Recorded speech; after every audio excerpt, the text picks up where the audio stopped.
paz nesse mundo. O convidado da Deriva de hoje, puta, eu vou errar, eu tô sentindo que eu vou errar. Vai. O Eslen de la Nogari. Boa, isso daí. Falei que eu ia errar só pra eu enganar Ele meu treinou, cérebro. tá? Ele treinou várias vezes e deu certo.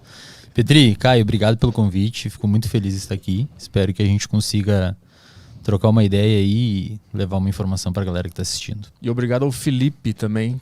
Obrigado, Felipe, por indicar aqui. E vamos que vamos divulgar um pouco de neurociência, comportamento, psicologia, saúde mental, performance. Vamos conversar. Tu é psicólogo clínico, tu atende pessoas? Sou psicólogo clínico, atendo pessoas. Aquela coisa clássica lá da terapia. Isso. E neurocientista e sou também. Neurocientista atualmente. Eu sou formado em psicologia, fiz mestrado em neurociências na Universidade Federal de Santa Catarina e atualmente eu faço doutorado em neurociências na Universidade Federal de Santa Catarina. No mestrado eu estudei a relação entre estresse e desenvolvimento de depressão e como que o ambiente pode mitigar os efeitos deletérios do estresse para a depressão. Eu já explico um pouco sobre isso. Deletérios é o quê? Tem que entender que Olha só. O meu nível é muito baixo. Vamos lá. Hoje, a gente sabe do ponto de vista neurocientífico, ou seja, como que o nosso cérebro funciona quando a pessoa está em um episódio de depressão. Tá? E a gente sabe também como que o cérebro de uma pessoa estressada funciona.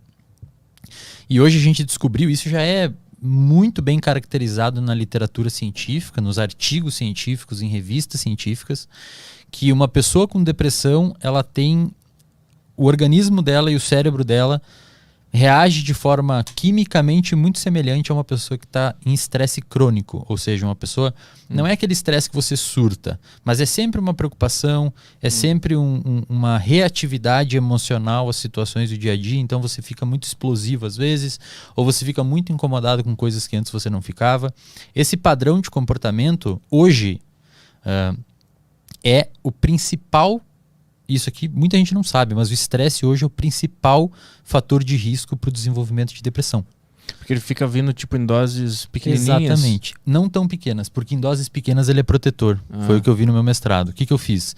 Eu induzi estresse em laboratório e esses organismos, eu trabalho com modelo animal, esses organismos desenvolvem depressão ou alguma coisa muito parecida com depressão, porque eles não falam, então não tem como a gente saber se é realmente depressão. Isso, mas é uma são coisa... ratos? São ratos, modelos animais. Só para deixar claro, a gente passa por todo um comitê de ética em uso animal, é tudo bem regulamentado lá pela federal. A gente vê que esses animais desenvolvem um fenótipo de depressão, ou seja, um comportamento tipo depressivo. E quando você vê o cérebro desses animais é muito parecido com o que acontece em cérebro de pessoas com depressão. Então existe uma translação muito bacana, é muito parecido realmente. Então a gente vê primeiro que o estresse leva os animais, o estresse crônico leva os animais a desenvolver depressão. E eu mostrei, outros pesquisadores já mostraram, eu também repliquei esses dados no meu mestrado, que se você submeter esses animais estressados ao enriquecimento ambiental, o que é isso? Você oferecer exercício físico para esse animal, você colocar Lego, caixinhas para eles fazerem casinhas, um ambiente um pouco mais enriquecido em estímulos, esse enriquecimento ambiental previne o desenvolvimento de depressão nesses animais. E aí você me pergunta, mas como que previne? O que acontece? É por várias vias. Mas o principal ponto que os pesquisadores argumentam é que quando você oferece um ambiente um pouco mais complexo para um organismo viver, e agora vamos pensar em humanos, tá? Quando você oferece um ambiente um pouco mais complexo para os organismos viverem, eles têm que se adaptar àquele ambiente. O nosso sistema nervoso central ele é basicamente um órgão, o nosso cérebro junto com a nossa medula é basicamente um conjunto de regiões que permitem com que a gente receba estímulos, codifique esses estímulos e emita um comportamento frente a esses estímulos. Então, por exemplo, quando você está fazendo uma piada, você é humorista, quando você está fazendo uma piada no stand-up, você está praticando aquilo e você está recebendo de volta um feedback se está funcionando ou não. Se está funcionando, você pode começar a investir mais naquele trajeto da sua piada, porque a galera está te dando feedback positivo. Quando você está tocando violão, você erra uma nota, o seu ouvido escuta isso, interpreta, codifica e você ajusta o controle motor da sua mão para tentar fazer uma nota certa. Tá?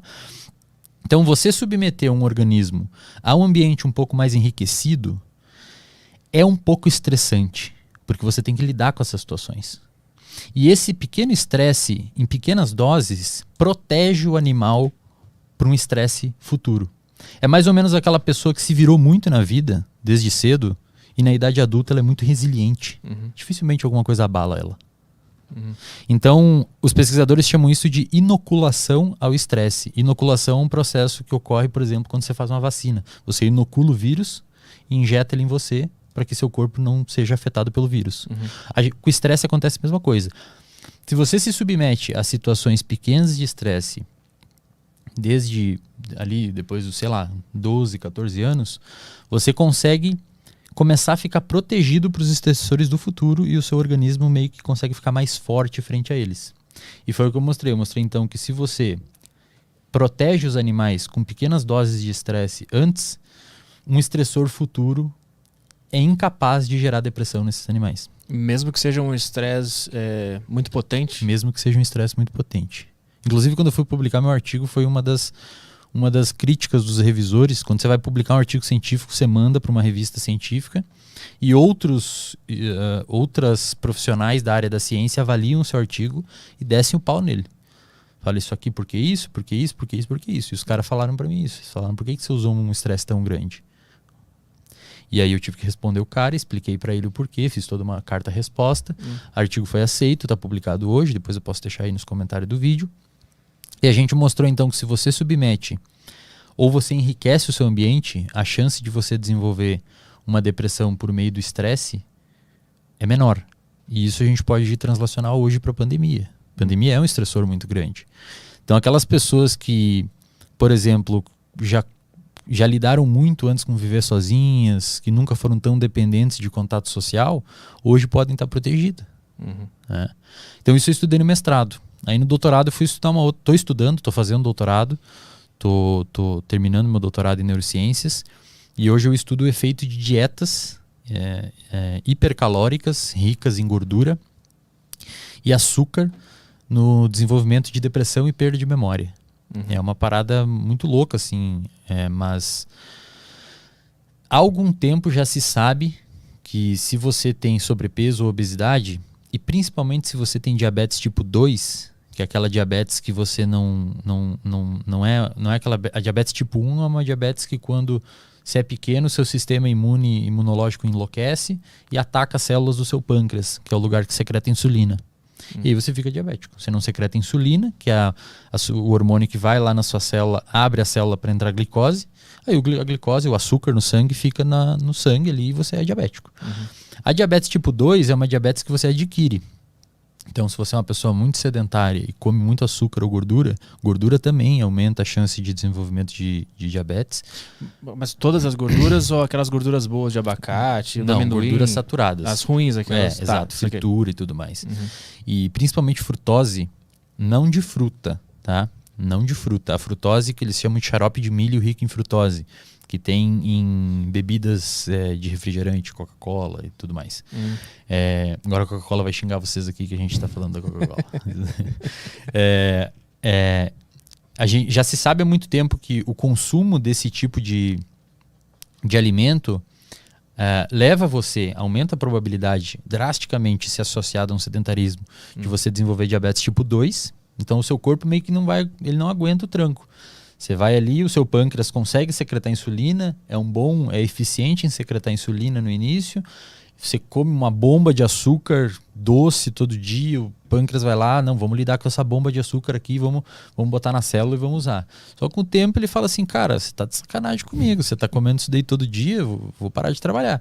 E aí o seu organismo não consegue responder mais à insulina ou o pâncreas diminui a secreção dela. Ou o seu corpo não reconhece ela mais ou o pâncreas diminui a secreção dela.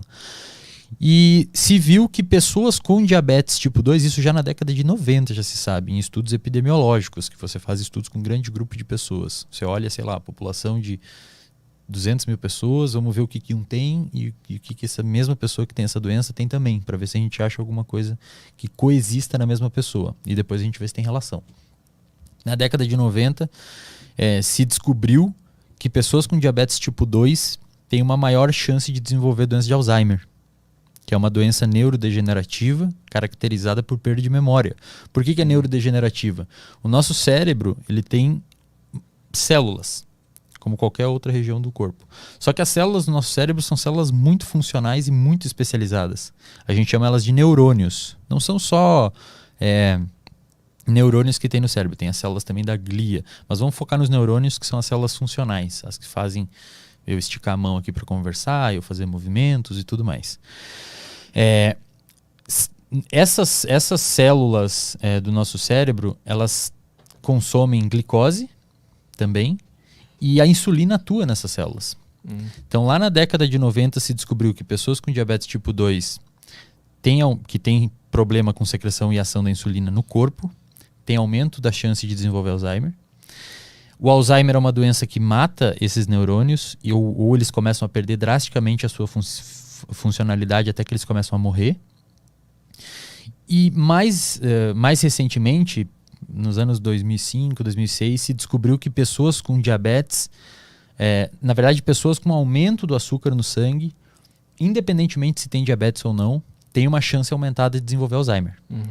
E mais recentemente, uns pesquisadores, o mundo todo estuda muito Alzheimer, porque é uma doença que não tem cura hoje, os tratamentos são muito limitados e o principal fator de risco é o envelhecimento populacional. Então, quanto mais velho você é, mais chance você tem.